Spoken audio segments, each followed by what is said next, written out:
កម្មចាស់ឈឺចិត្តព្រោះមិនចេះអប់រំឲ្យបានល្អ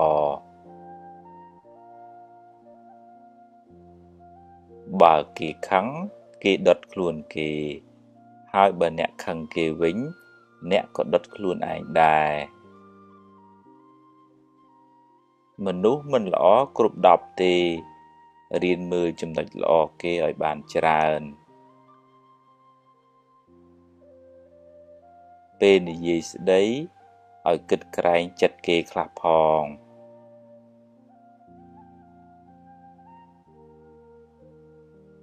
កុំច្រណែនគេអីគ្មានបានអីផងបានតែក្តៅក្រហាយឥតប្រយោជន៍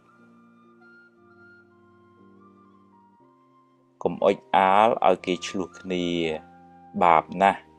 ហើយមានកម្មពៀទៀតជីវិតអ្នកថ្លៃណាស់កុំចំណាយពេលនិយាយដើមគេពេកអត់ប្រយោជន៍ហើយបាបទៀតចង់បានមុខមាត់ហួសហេតុពេកនាំឲ្យគេស្អប់ហើយដឹកនាំគេមិនកើតទេស្រឡាញ់កូនប្រពន្ធកុំភ្លេចឪពុកម្ដាយអ្នក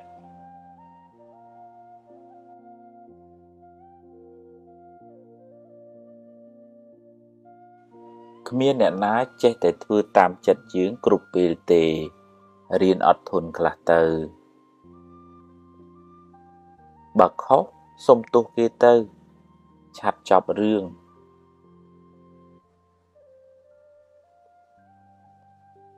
កុំទឹះច្រើនពេកពិបាកតែខ្លួនឯង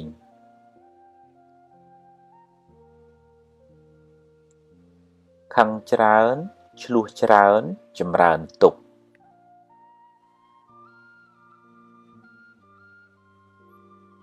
បើគិតទៅចេញមាសចេញប្រាក់ចាំគិតឲ្យច្រើន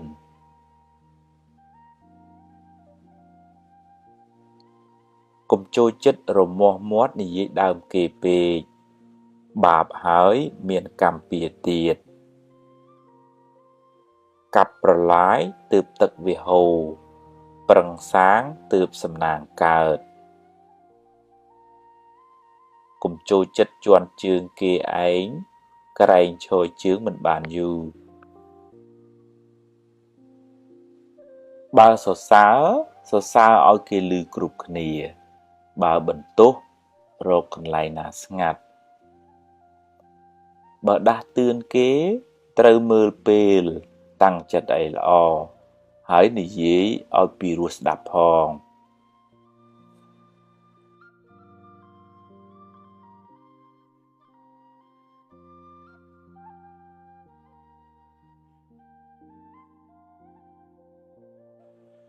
បើអ្នកចង់សុខត្រូវទម្លាប់គិតរឿងល្អនិយាយរឿងល្អរំលឹករឿងល្អ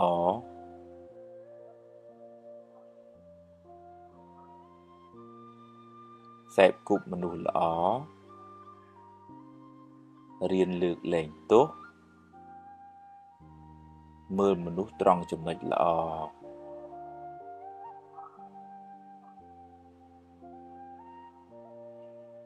មានមេត្តាកុំច្រណែនគេកុំខឹងកុំគុំ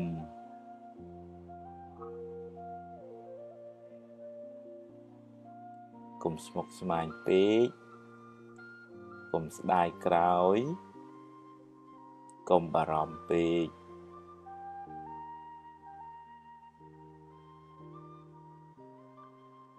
កុំហួងហែងពេក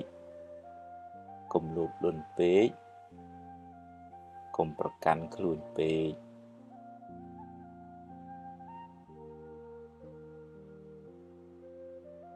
កុំសូវមើលរឿងក្តៅក្រហាយកុំមើលទោសគេពេក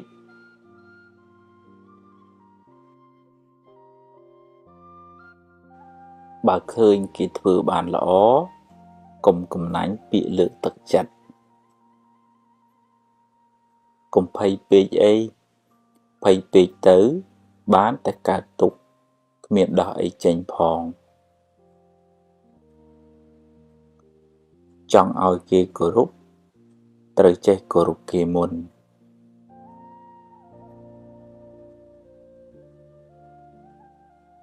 កុំសូវនិយាយរឿងមួម៉ៅពេកខាតពេលផងខូចចិត្តផងហើយបាបទៀតកុំយកកំហឹងជាម្ចាស់ត្រូវធ្វើជាម្ចាស់កំហឹងវិញ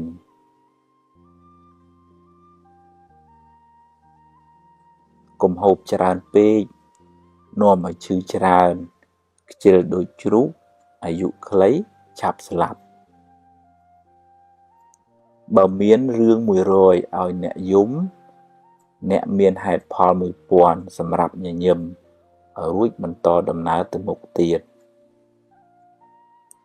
មានជួបមានព្រាត់ជារឿងធម្មតា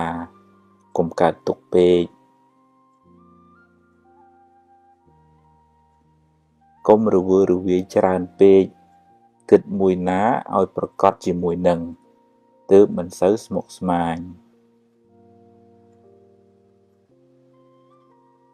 ពេលម៉ែឪស្លាប់មិនមែនទាល់តែយំទើបឈ្មោះថាស្រឡាញ់ម៉ែឪទេ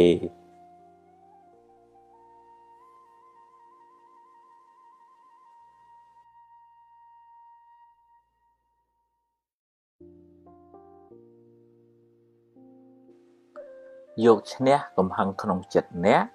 ប្រសើរជាងឈ្នះគេដោយកំហឹង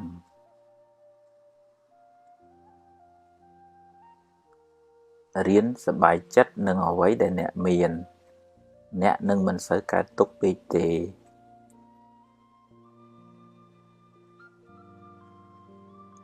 ជីវិតតែមានបញ្ហាគ្មានអ្នកណាជៀសផុតទេ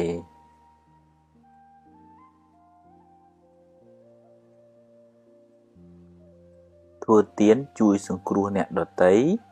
បានបុណ្យផងបានការស្រឡាញ់រាប់អានផងដាំពូជជាអ្នកមានទ្រព្យសម្បត្តិច្រើនផងទម្លាប់ចិត្តឲ្យគិតរឿងល្អរឿងត្រូវ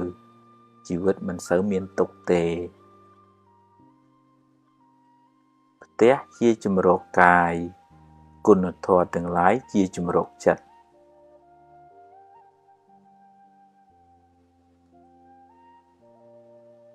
គ្មានអ្នកណាជៀសផុតពីការនិន្ទាទេសូម្បីតែព្រះពុទ្ធ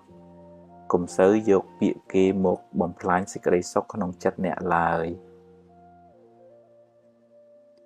គុណធម៌នាំមកនៅភាពត្រជាក់ត្រជុំសម្រាប់ខ្លួនអ្នកនិងអ្នកជុំវិញខ្លួនកុំមួម៉ៅនឹងរឿងដែលអ្នកធ្វើមិនកើតអីប្រឹងធ្វើរឿងណាដែលអ្នកអាចធ្វើបានរកទ្រព្យរកវិជ្ជាកុំភ្លេចរកមេរៀនអប់រំចិត្តផងទើបរស់នៅបានសុខ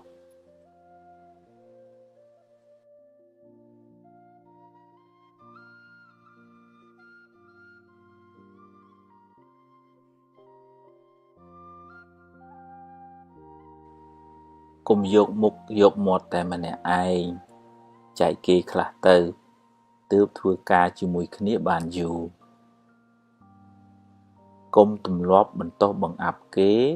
ហើយលើកសរសើរខ្លួនឯងគេមិនចូលចិត្តទេរាប់អានមិត្តភក្តិត្រូវតែហ៊ានលះបង់ខ្លះទើបរាប់អានបានយូរ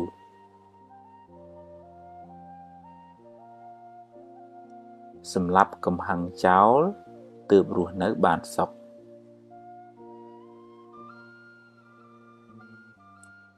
បើខ្ចីហើយសងសឹមឲ្យខ្ចីបើខ្ចីមិនសងទេកុំឲ្យខ្ចីអីមានសទ្ធាប៉ុន្មានឲ្យប៉ុណ្ណឹងទៅ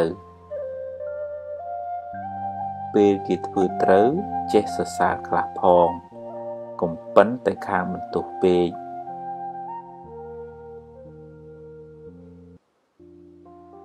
ទំនុកបំរុងឪពុកម្ដាយអ្នកឲ្យអស់ពីចិត្តទៅ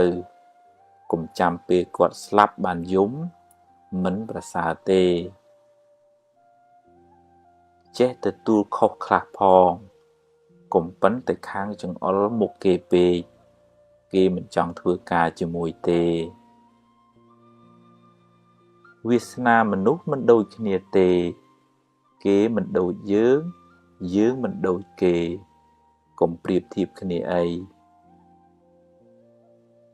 ទម្លាប់អានស្ដាប់មេរៀនអប់រំចិត្តឲ្យបានច្រើនទើបជីវិតបានសុខ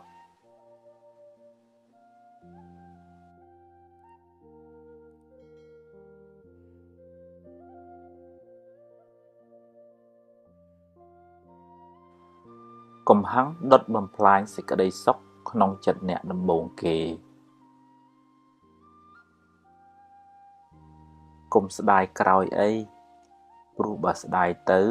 ក៏កែមិនបានដដែល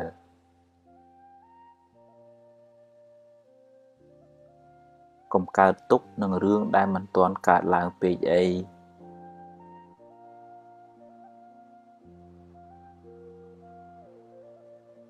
កុំយកពាក្យគេមកគិតហើយដេកកើតទុកឡើយ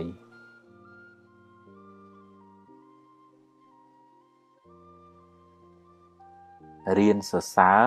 ពេលឃើញគេធ្វើល្អ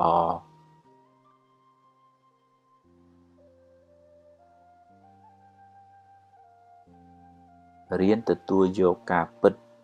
ទើបមិនសូវកើតទុកខ្លាំង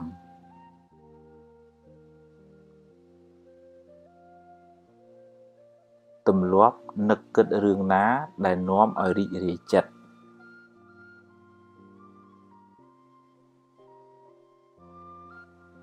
កុំនិយាយដើមគេអីគេដឹងគេស្អប់ហើយមានបាបទៀត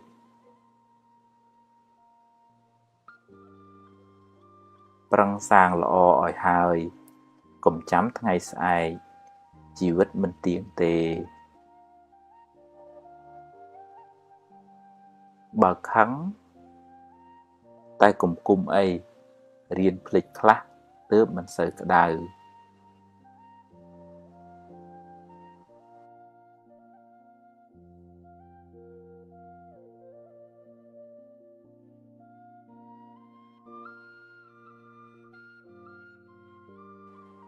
ភ្លាត់ជើងគ្រាន់ជាងភ្លាត់មាត់ត្រូវប្រយ័ត្នប្រយែងពេលនិយាយស្ដីស្ដាប់ឲ្យបានច្រើនជាងនិយាយអ្នកនឹងបានចម្រើនដោយចំណេះដឹង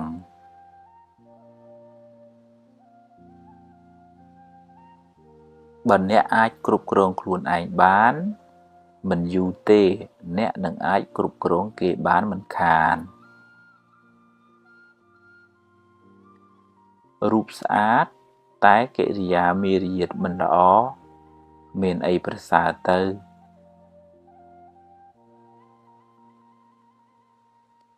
សន្សំភ្លើងបានក្តៅ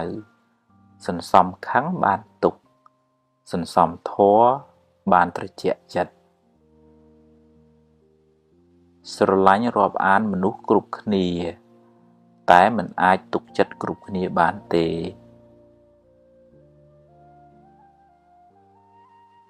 អ្វីសុទ្ធតែមានការចាប់ផ្ដើមត្រូវតែហ៊ានសាកបើខុសចាំគិតទៀតបើមិនចង់ឲ្យគេនិយាយដើមអ្នកទេអ្នកកុំចូលចិត្តនិយាយដើមគេពេកនិយាយរឿងអាក្រក់ច្រើនមានន័យថាចិត្តអ្នកសម្បូរធាតុអាក្រក់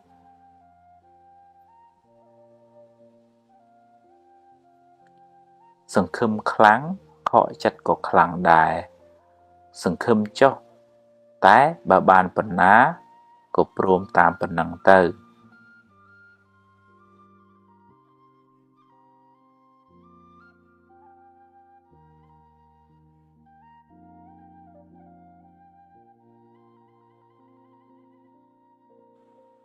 បើខុសកុំពេបជ្រាយដាក់គេអីតែត្រូវយកជាមេរៀនសម្រាប់ខ្លួនអ្នកបើអ្នកចង់ចាប់កំហុសគេអ្នកនឹងរកបានដោយងាយតែវាមិនមែនជាកិច្ចការចាំបាច់របស់អ្នកទេ មនុស្សមានអំណត់ជាមនុស្សមានអំណាចមិនសូវមានកំហុសហើយអាចដឹកនាំគេបានទៀត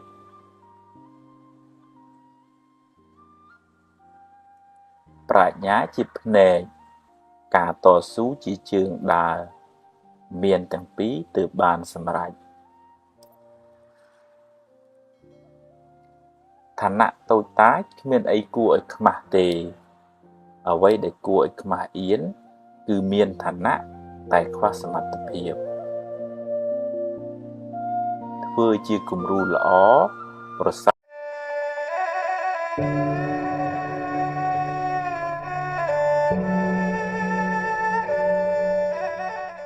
រៀនកាត់ចិត្ត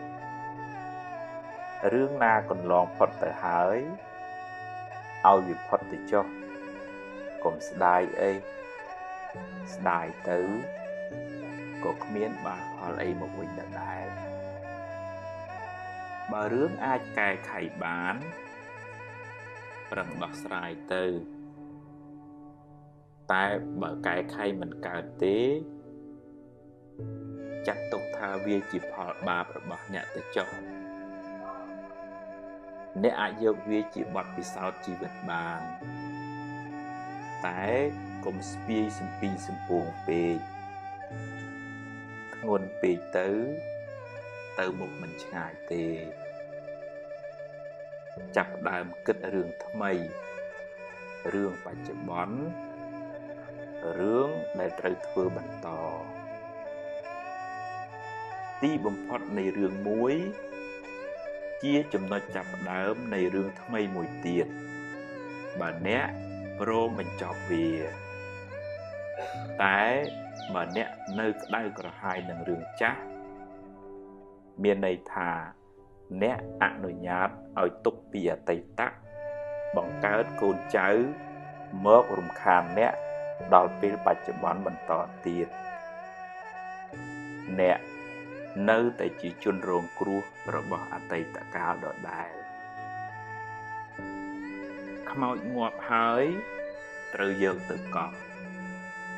កុំទុកនៅលើផ្ទះយូរពេកពេលកប់ហើយ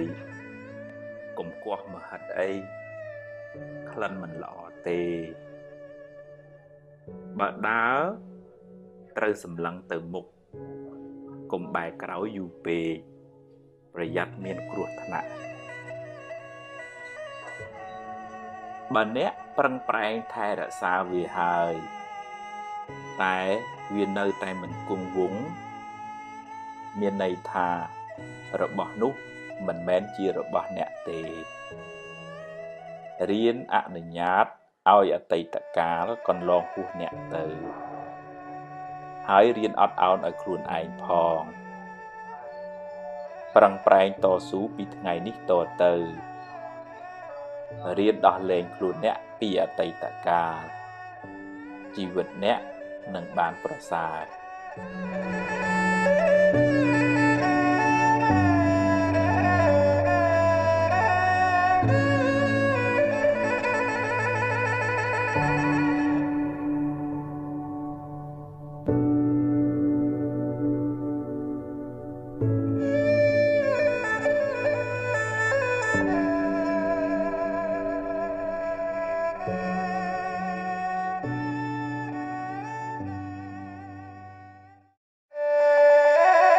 ព្យាបាលរោគចំណែនពេលឃើញគេបានជោគជ័យទម្លាប់អបអរសាទរគេទៅកុំចំណែនអីចំណែនទៅគ្មានបានអីមកយើងផងបានតែក្តៅក្រហាយចិត្តឥតប្រយោជន៍ហើយបើគេដឹងគេស្អប់ទៀតគេប្រឹងគេចេះគេមានបុណ្យទើបគេបានបើយើងអត់យើងប្រឹងទៅមិនមែនត្រឹមតែត្រេកអរទេតែទម្លាប់ទៅនិយាយលើកទឹកចិត្តពេលគេធ្វើបានល្អចិត្តអ្នកក៏ត្រជាក់បុណ្យក៏បានមិត្តភាពក៏ល្អ តែបើគេបានដោយទុច្ចរិតយើងគួរសង្វេគអាណិតថាគេបានសាងបាបកម្មថ្ងៃណាមួយ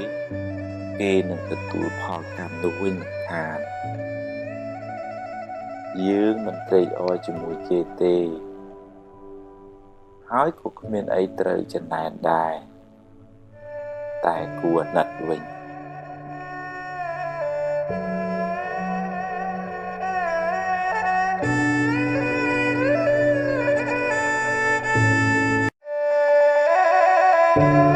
មនុស្សចិត្តល្អចិត្តត្រជាក់ចិត្តទន់ភ្លន់ចិត្តមានមេត្តាចិត្តរីករាយចិត្តត្រេកអរចំពោះសេចក្តីសុខរបស់អ្នកដទៃចិត្តមិនសូវស្មុគស្មាញចិត្តលះដាច់ស្រឡះចិត្តធ្ងន់ចិត្តចេះអត់ឱនយោគយល់ចិត្តភ្លេចរឿងមួម៉ៅចិត្តចងចាំរឿងល្អរឿងបុណ្យកុសលចិត្តក្លាហានហ៊ានទទួលរឿងល្អក្តីមិនល្អក្តីចិត្តតស៊ូចិត្តព្យាយាមចិត្តមិនចុះចាញ់ចំពោះឧបសគ្គចិត្តមានក្តីសង្ឃឹមចិត្តមិនប្រកាន់ហួងហែងខ្លាំងចិត្តហ៊ានទទួលស្គាល់ការពិតនៃជីវិតចិត្តមិនសូវព្រួយបារម្ភចិត្តមិនសូវមានទុក្ខកង្វល់បើធ្វើចិត្តដូច្នេះបានអ្នកនឹងបានសេចក្តីសុខច្រើន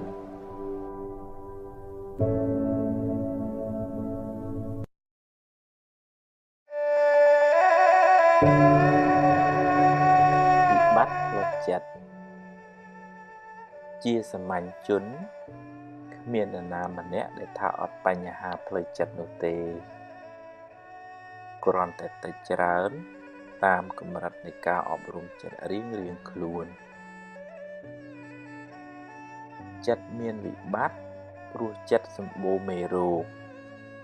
ដូចជាមួម៉ៅក្តៅក្រហាយឆេវឆាវខឹងក្រោធភ័យព្រួយបារម្ភស្ដាយសំណោះគិតច្រើនស្មុគស្មាញមិនដាច់ស្រេចជាប់ជំពាក់ហួងហែងច្រើនចំណែនឈ្នាននេះលោភលន់ហួសហេតុជាដើម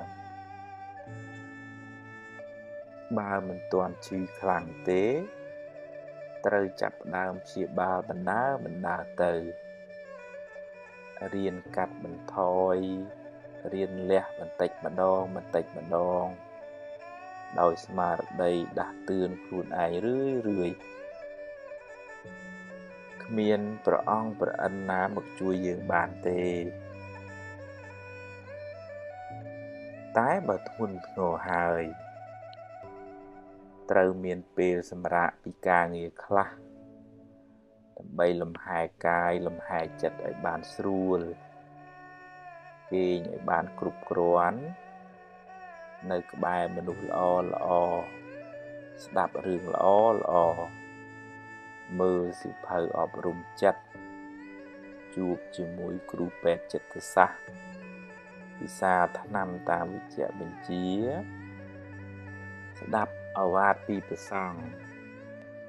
ហើយរៀនបន្ធូរបន្ថយភាពតានតឹងរៀនព្រមតាមរឿងដែលកើតឡើងរៀនសម្រួលអារម្មណ៍អ្វីមិនចេះតែបានដូចចិត្តគ្រប់រឿងទេរៀនភ្លេចរឿងដែលហួសទៅហើយរៀនញញឹមរស់រាយរៀនផ្ដល់សេចក្តីស្រឡាញ់ឲ្យខ្លួនឯងនិងអ្នកដទៃជុំវិញខ្លួនរៀនលើកលែងទោសរៀនធ្វើចិត្តឲ្យស្ងប់ឲ្យនឹងនររៀនធ្វើសមាធិជាយាមតាមដានចិត្តអ្នកជានិច្ចកាលបើវាវិលវល់ស្មុគស្មាញក៏ឲ្យវាស្មុគទៅចុះ តែយើងមានតួនាទីមួយគឺមើលវាតាមដានវាហើយទាញវាត្រឡប់មកវិញទាញវាឲ្យបានញយកុំបណ្ដោយឲ្យចិត្តជិះជាន់អ្នកឡើយអ្នកត្រូវរៀនធ្វើជាម្ចាស់ចិត្តវិញឈឺយូរហើយដាក់ថ្នាំមួយគ្រាប់មិនជាទេត្រូវព្យាយាមដោយការជឿជាក់ក្នុងចិត្តថាយើងអាចព្យាបាលចិត្តយើងបានការងារសំខាន់ជាងគេក្នុងជីវិតយើងម្នាក់គឺការរក្សាចិត្តឲ្យបានល្អបើមិនដូច្នោះទេអ្នកនឹងរស់រងទុក្ខដល់ថ្ងៃស្លាប់មិនខាន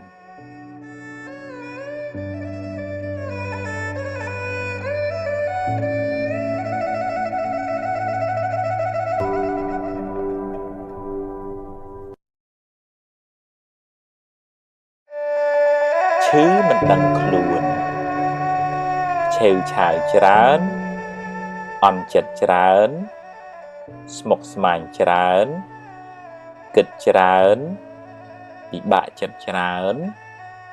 យូរទៅคล้ายជាជំងឺផ្លូវចិត្តដោយមិនដឹងខ្លួនរហូតដល់ថ្នាក់បញ្ជាចិត្តលែងបានជីវិតអ្នកនឹងវិលវល់រកសុខមិនឃើញឡើយរាងកាយប្រែคล้ายទៅជាស្ពឹកស្រពន់មិនចង់ធ្វើអីចិត្តមិនលុះលាញរុញរាមិនស្ទុះស្ទាពេលខ្លះទៅជាភ័យខ្លាចគ្រប់រឿងណាមិនគួរភ័យក៏ភ័យដែរថាមិនចង់គិតទេតែចិត្តចេះតែគិតហើយគិតចេញតែរឿងខុសប្រហែលជាដល់ពេលដែលអ្នកត្រូវសម្រាកពីការងារខ្លះបន្ថយសម្ពាធខ្លះមានពេលលំហែខួរក្បាល